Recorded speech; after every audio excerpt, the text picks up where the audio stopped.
Hi everybody. It's been a while since the last podcast. But anyways, let me do the intro. Hi everybody. My name is Mika Kumafeka and welcome to MafufuSpeaks. Another another episode of the podcast. So it's been months since my last podcast, and there's a reason for that. When I started my podcast, I told myself that I would only put out episodes when I had something meaningful to say, something aligned with my interest.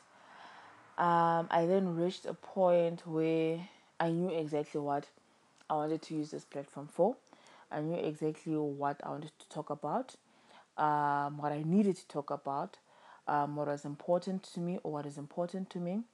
And when I established what that is, it really hit home. You know, it was very personal. And it required me to confront a lot of things. To actually confront myself. To just sometimes you have to be honest with self before you can be honest with anybody else, or you can be honest with the next person. You'd have to do the work personally with yourself. I know right now it might seem like I'm speaking in riddles, but it'll make sense as the episode progresses. Um, oh, sorry about that. It really required a lot from me. Um, and at the time I genuinely was not ready to do, because I'm a very private person. As much as I want to like share my thoughts, my ideas, myself, and just what I want to talk about, which is a lot of things. At the same time, I kind of close ranks. I just want to keep to myself as well and just protect my space, you know. You see, I'm passionate about rights, specifically rights of women, and with a specific focus on gender-based violence and sexual assault. And this is a very sensitive topic, and if you are, well, in my opinion, for me, if you are going to engage in this topic, you can't engage and speak on it from a position of talking at, survivors, yet, you know, um, maintaining your, that's not the right word. English is not my mother tongue. Your sense of, you know, privacy, or hiding behind, research and statistics and your profession or what you know.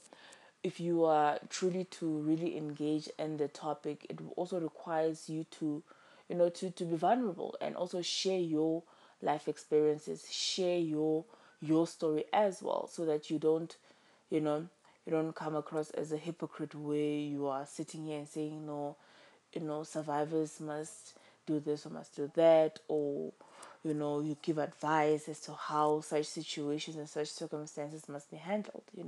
So if you can unfortunately draw from personal life experiences, I felt like for me to fully and engage in the topic, I would have to first share my story and my life experiences. So basically, draw from my personal life experiences and just, share my story first, and then open the conversation and the space to have the dialogue, because I just I just want the conversation to happen, and the conversation is happening. There are a lot of people who are having these conversations, whether it's on social media, whether it's on TV, whether it's on radio, whether it's through conferences, and I do find myself in those spaces in my real, I don't want to say real life, but then in my actual life, the spaces that I happen to exist in outside of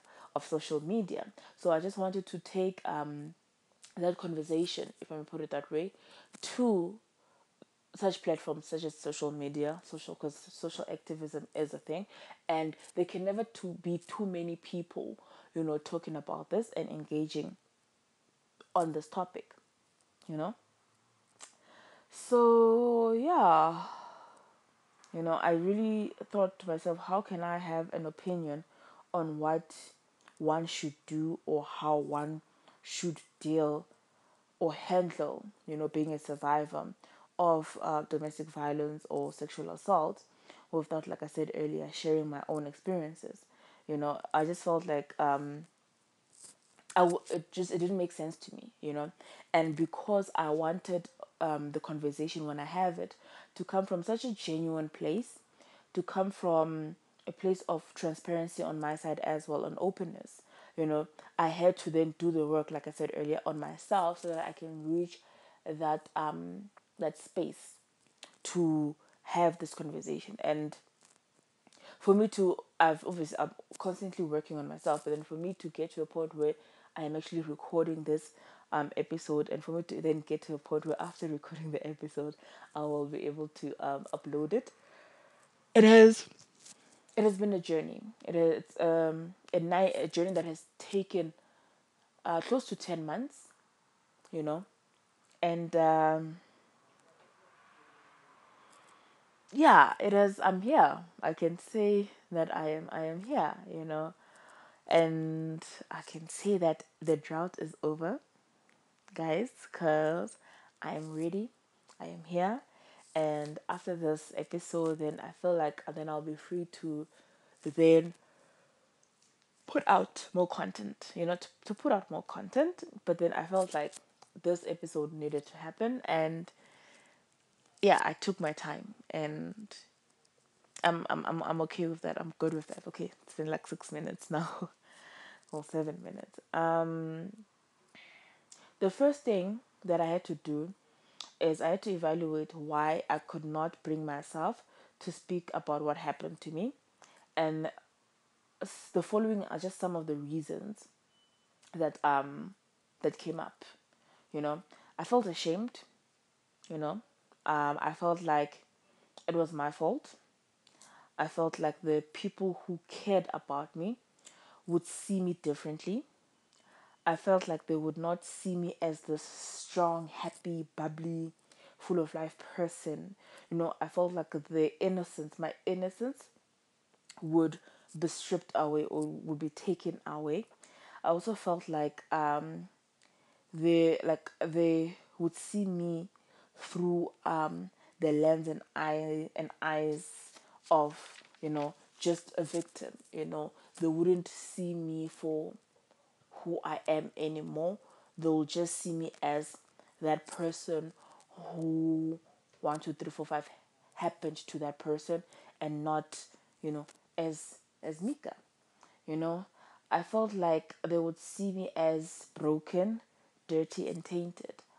So, and I'm sure you can see that it had a lot to do with how other people, would see me.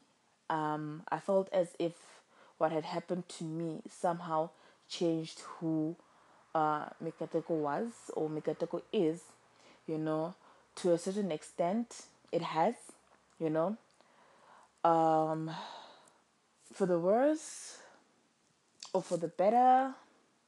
It depends on the day, you know.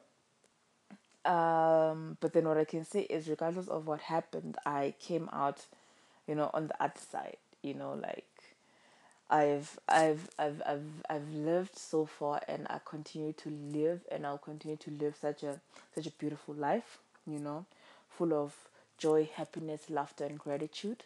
So then I don't think it has changed me, but it hasn't taken away who I am as a person.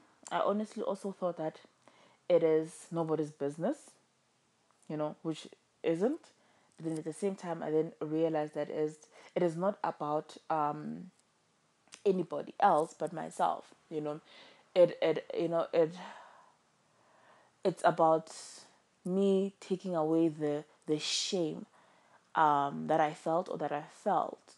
you know, um, the shame or the guilt that I've just been carrying, the feeling of just being dirty, or the feeling of just having this dirty little secret, that has made me impure, you know.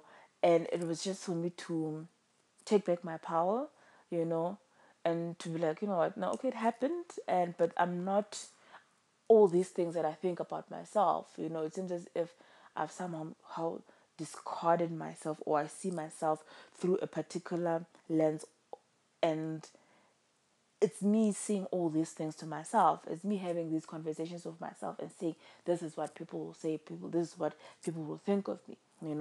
It also had to happen so that I can, you know, like I said, take back my power, in that I sit and I think of all of these things. I go through all these emotions and see myself this way, which is not who I am. Yet the perpetrators continue living life like they did nothing wrong. While I sit here and suffer, and I guess I victimize myself and punish myself, over and over again, and like sick, like just it just it had to stop. It really had to stop. Okay. So my name is Mikateko, which means blessings, and I'm a rape survivor. Okay, I said it. How does it feel? I don't know yet, because for now I'm recording and it's just myself. It feels like I'm talking to myself. At the back of my mind, it's there that I'm gonna post this, and it's gonna be there for public consumption, and people are gonna receive it how they're gonna receive it, you know. But my name is Miketeko, and I'm a rape survivor. I did not choke on those words. It's uncomfortable to say out loud, because then I hear it.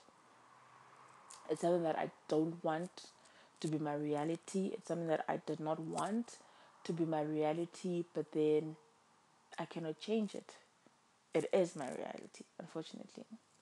For the purpose of this podcast, I will only share what happened in my adult life, as I am still dealing with like the surfacing of memories of what I don't know if the right word is endure, or what happened to me in my childhood, if I may put it that way. So that is just something that I have compartmentalized, packed away, packed nicely. I'll deal with that. But then for the purpose of this podcast, I'm only going to deal with the incident that happened in 2013, and then the incident that happened in 2017. Because I think those are the things that I have taken the time to actually process and work through, you know. So the year was 2013. I don't know how to narrate this, whether it's in the passive voice, like past tense, as if like it happened, or to narrate it as, it's the year 2013. So the year was 2013. A friend of mine had invited me to a birthday party at his place. It wasn't his birthday party. It was like his other friend, whom which I knew, but I wasn't close to that friend as I was to him.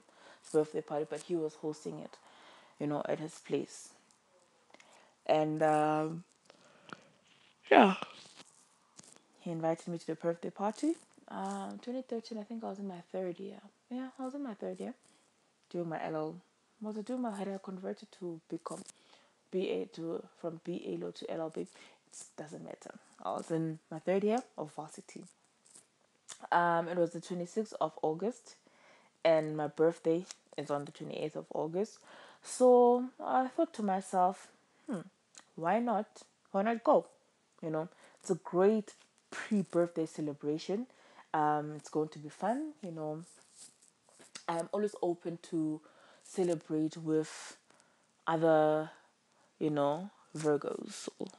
So I was like, okay, fine. Let me go. So I go to the party. It was a pool party. slash braai party. So basically it was a braai by the pool. And when I arrived, okay, when I arrived, my friend introduced me to like everyone. Like, oh hi guys, this is Mika, you know. And I was like, hi everybody. And then I was shown the drinks are there, and you can decide who you want to chill with. And I decided to go find a seat, and I found like a seat with like this group of girls who, they seemed like my kind of people, like my kind of vibes in terms of like personality, the conversations that we're having, And I decided like, let me go for now and just mingle with them, and I did that. That's what I did. While we were within the party and having a good time, a guy arrived. He also, later on, I found out he also lived in the building, but then at this point I didn't. And then for the purpose of this podcast, we shall call him WDS. WDS, yeah. So my friend then did what he did with me, where he took him around, the different groups where people were seated, and he introduced him to like everybody at the party. Like, yeah, oh hi everybody, this is, WDS, And he also then got settled in, I guess, found a group of people that he was going to chill with and what else. I was just really not paying him no mind because, yeah, what else? You know? It got dark and the party moved inside the flat, like indoors, because now it was starting to get cold, and it was getting dark. So the party moved inside and like way, way, way, way later in the evening, I was drunk. I was really, really wasted, and I wanted to go home. There's no shame in my game. I had been drinking. I was drunk. I was wasted. And I wanted to go home. So I asked my friend, like, okay, can you all drop me off, like you promised? Like, I'm out. Like, I'm ready to just, call it a night. And he said, it's not safe for any of us to drive because we've all been drinking and we're all pretty intoxicated, which was true. He was right. We had all been drinking. And there was no sober, I guess, individual. There was no sober person there or anyone sober enough to drive. So it was like, okay, cool, fine, it's okay. And then yeah, so after telling me that everybody's intoxicated, he himself, he can't drop me off as promised. He says that he has asked his friend if I can sleep in his flat, upstairs, since the party is still ongoing, everybody's still at the party, it's loud at the party, and I could go and just crash there, sleep there, catch a few naps. And if I wake up and I feel like joining, I can go back downstairs and join everybody. If not, it's fine. I'll just sleep there until the morning. And then I was like, yeah, sure. No problem. Yeah. The friend was WDS, right? And WDS had agreed, like, yeah, sure, it's fine, no problem. Because also WDS was still within the partying, the drinking, and the groove. Like, I guess I was the only lightweight there who was ready to call it a night. Okay. The next part I can only describe as painful. The next part I can only describe as pain. I wake up to pain. I can't forget the pain I felt, and I don't think I'll ever forget it. But I woke up, it was in the morning, to pain, you know? So I wake up to this pain and discomfort. I open my eyes and WDS is on top of me. And like I tried to push him off and he held me down. He had his hand on my neck or on my throat. And I just went into shock. I couldn't move, I couldn't scream, I couldn't do anything. I just laid there. Like I literally I was paralyzed. Like I couldn't I could feel the pain. I could feel also the pressure of his hand on my neck, like holding me down so that I don't move. But then at that time, but then I wasn't moving. I went into shock. So even if I wanted to move, I couldn't move. I couldn't say anything. I couldn't scream. I couldn't. There's really nothing I could have done. Like I felt like my body betrayed me. Like in the moment where it was supposed to, my defenses or my defense mechanism was supposed to kick in and defend me, it failed me. It didn't do that. But then at the same time, I felt like maybe it did that also to save me, not to aggravate the aggressor or the person who was doing this, you know, because then I was not fighting back. I was just there. Then he didn't have to use more force than he already was using. So that's something that I'm still battling with, as to how to interpret what happened in terms of my inability to move or do anything and just going into shock. I just laid there, like I said, numb, lifeless, cold, scared, and just in disbelief, in utter disbelief. Like I knew what was happening, but I didn't understand. Like my mind just couldn't reconcile. Like it was. I guess my brain short circuited as well. Like I know what's happening. Like I see it. It's happening. I'm living it. It's happening. Like I'm in pain. This person, but then I just I didn't understand it. It didn't register. I felt like I don't know if seeing an out of body experience explains it, where it's like I'm there, and then I also feel like I was just also then watching myself being assaulted this way, but then it's like, but it can't be me, but it is me. It is happening, but then it can't be, can't be happening. Like I'm smart, you know.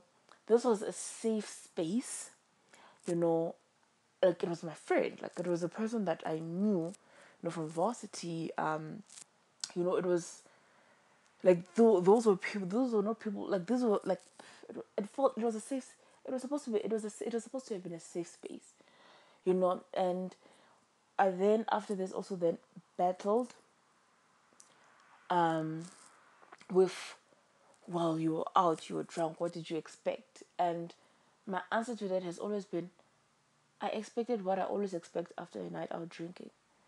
I expected a hangover, And on my part, I felt like I took all the necessary precautions, even though they can never be precautions. But I expected a hangover. I expected to wake up with a hangover, have another cider, because the best hangover cure is with another drink. That's what I expected. I did not expect to wake up with a guy on top of me. Like, I did not expect to be woken up by the pain that woke me up from my slumber, from my sleep, early hours of the morning.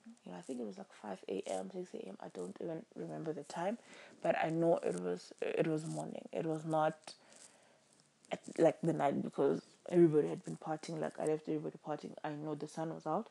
It was morning.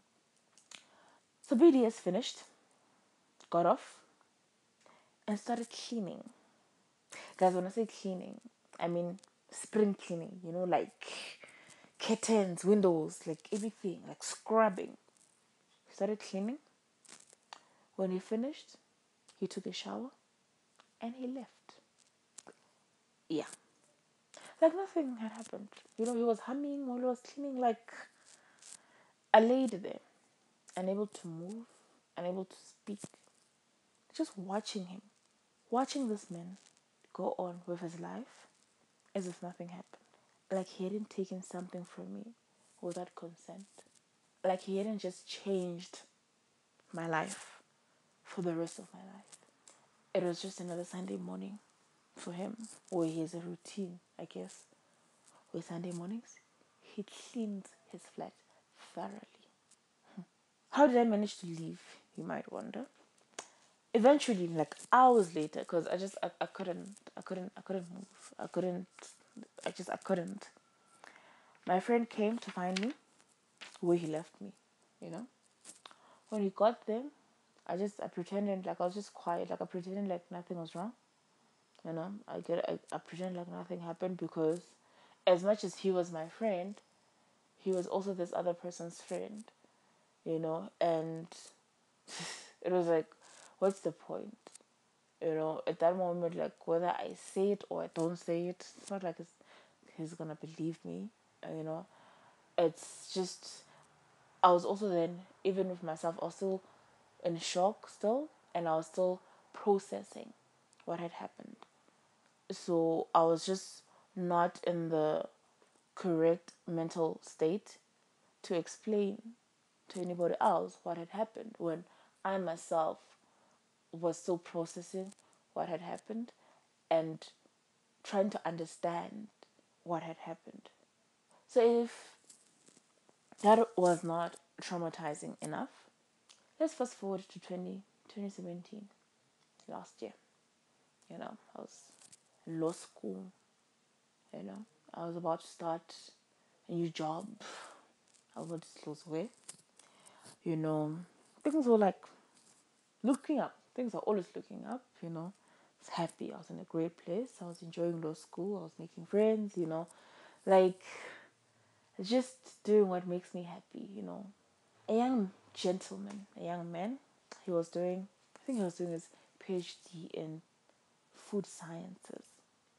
I won't disclose the name of the institution, but it's an institution around Pretoria where I did my undergrad. And this young man had been pursuing me for a minute, you know, for quite some time. And I was like, yeah, I'm busy with law school, you know, I'm always writing exams and assignments, you know. My focus was just on law school, to be quite honest. So I was not really checking for him like that. But then he was persistent, you know, he was consistent in his persistency, if that's even a thing. And eventually I finally succumbed, if I may use that word, and I agreed, you know, to go on a date with him because he had been asking. You know, I was like, you know what, let me just, you know. And there was just, you know, how I always say consistency is sexy, you know. So, okay, fine. This person has really been putting in the work, he's been consistent. Like I said, he's been asking me out. Let me agree on a date. So it was a Sunday, and Liverpool was playing. I don't remember who Liverpool was playing against. And I suggested that we go and watch the match and like have dinner. So the date would also be like a day where we go and watch the match. And I suggest that we go to Eastwood because Eastwood is not too far from my place. I'm familiar and with the place. I'm comfortable with the place. You know, yeah, I'm familiar with the surroundings. You know, so Eastwoods we went. We watched soccer and we dined. After the match, I wanted to leave because, again, I had law school the following day and other things to do. And I felt like, you know what, I had given him the time, even though it was just plus or minus 90 minutes. But, like, I had made the time, you know. He was not necessarily too pleased by this. I could tell, you know, by the body, like, no. And also, they're like, no, but then it's so early, you just want to leave right after the soccer match, you know. Can't you just stay a little bit longer? You know, and I was like, no, I can't, you know, my schedule, need to sleep, law school tomorrow, other things, you know. So eventually he was like, no, it's fine, we can leave, let's go. And we left. On the way, he decided to park his car on the side of the road and confronted me about wanting to leave early, you know, while he still wanted to spend time with me, you know. And he was like, since you want to be a child, you know, you should drive yourself home, you know. So I know how to drive. So I was like, okay, I'll do that. We exchanged and I drove myself home with him seated in the passenger side. Got to my place and again we exchanged and then I went back to the passenger side to get my things. So I opened the door, I sat and I started to gather my things. The door was open and like my legs were outside. So I'm seated but then like my legs are outside because I'm not planning on, it's just getting my things and getting out of the car, and I'll be on my way. The next thing, like, think about this. Sometimes I get panic attacks. Like, I kind of have a phobia of cars a bit, and like a phobia of driving as well. Like, yeah. The next thing, this guy presses on the accelerator and basically starts dragging me with his car. Dragging, because my feet are outside. So I'm like holding on, you know, to like the door and the dashboard. Like, I'm just trying to hold on.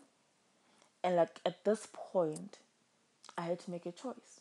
Do I pull myself into the car with the sociopath or the maniac who's trying to kill me, or do I throw myself out? I decided to throw myself out of the moving car. So I jumped, threw myself out, fell on the road, and I rolled a bit. When he realized that I had thrown myself out of the car, he started to reverse and wanted to like back into me or hit me with his car. When I saw this, I rolled and dragged myself, like I rolled out of the road onto like the pavement. After reversing back and missing me, he gets out of the car and starts crying. I can't make this shit up. He starts crying. So he starts crying, talking about how people always leave him, and I wanted to do the same.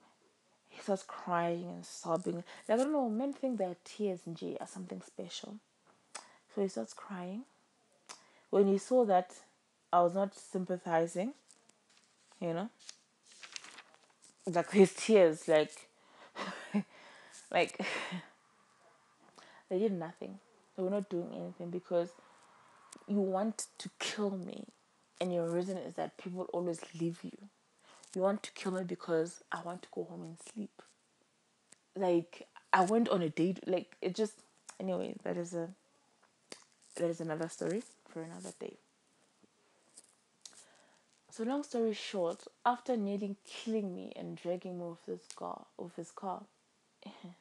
picks me up from the ground, and yeah, proceeded, or I don't know that the correct word is proceeded to rape me, or he subsequently raped me. I don't know how to segue or how to go into that, but yeah, that's how that night ended.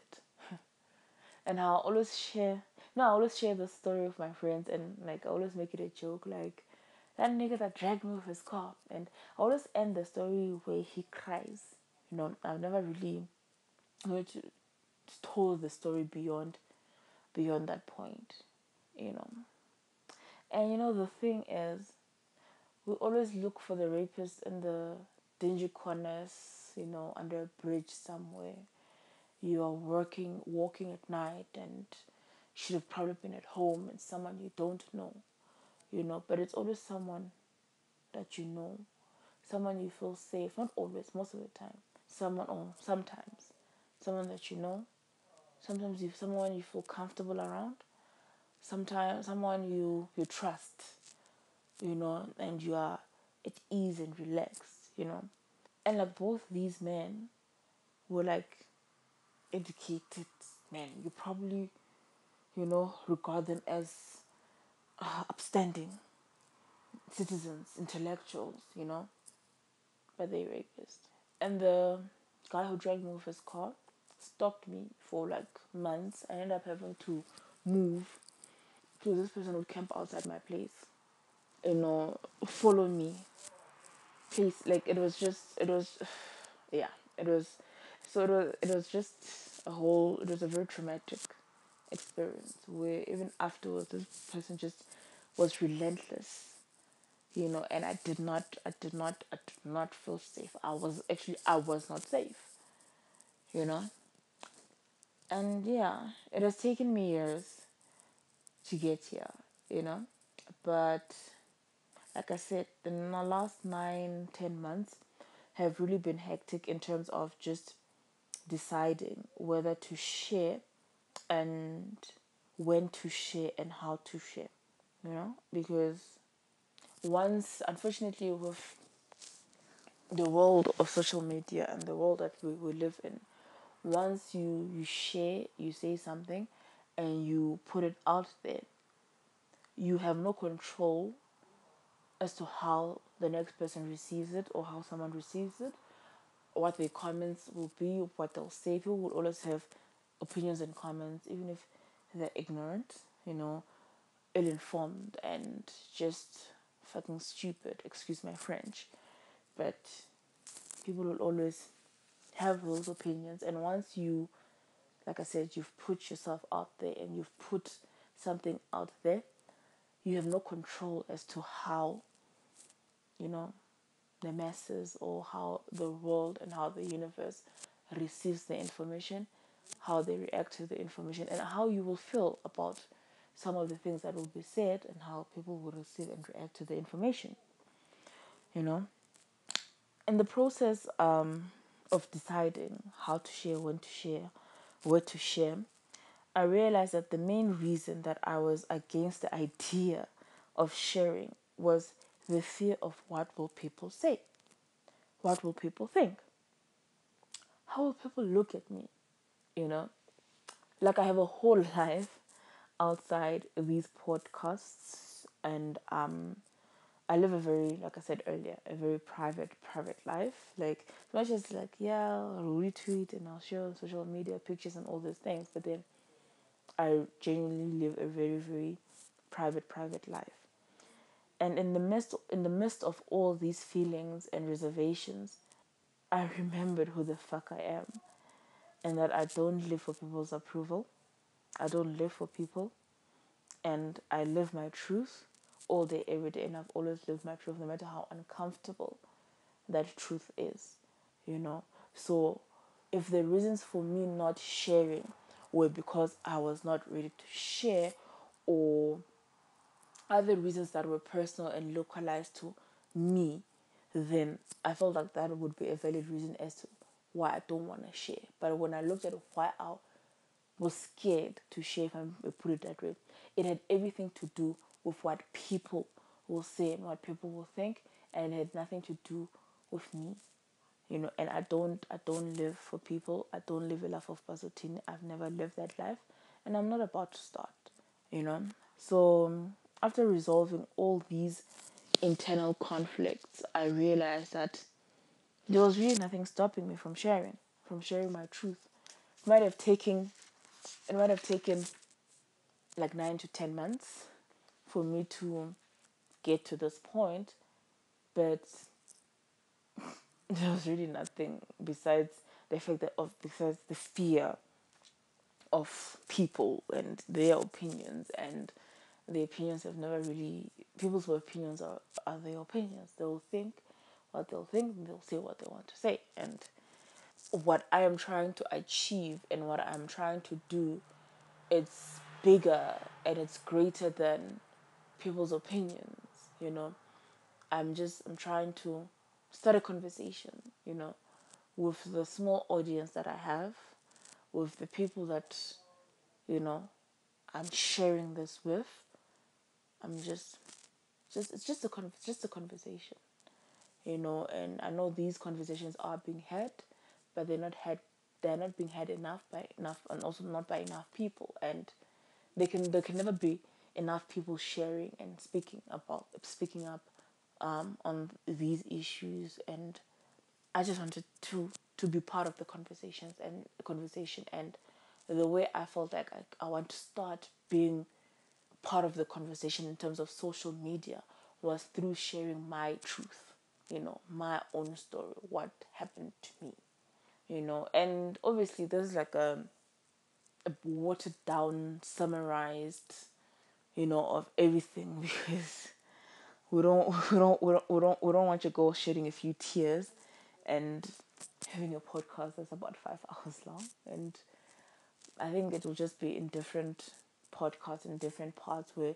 different aspects of like the journey and everything will be covered. And it can't, like I said, it's a conversation, it's an ongoing conversation, it can't be had at once. And I think the next part of the conversation that I want to have is why I never reported both incidences, and the statistics are there that a lot of rapes go unreported. You know, I've always been a person where I can only speak for myself. I can only speak for my experiences and share, and and then the conversation and the dialogue can grow from that. So I think with the next podcast, I will share why I really I never reported both both rapes, and yeah, I think that's what I'm going to share in the next episode. Um, as for this episode, thank you for listening. And I know some of the people listening, I'm sure you have your own personal experiences, and it might have triggered some of you guys. And I just hope it it gets the conversation started. And if you are also a survivor, I'm learning to use the word survivor and not victim, then seek help. You know how where you can. You know with me, I know like the journey was long. I didn't just wake up and you know then there's a lot of self harm that comes after going through that.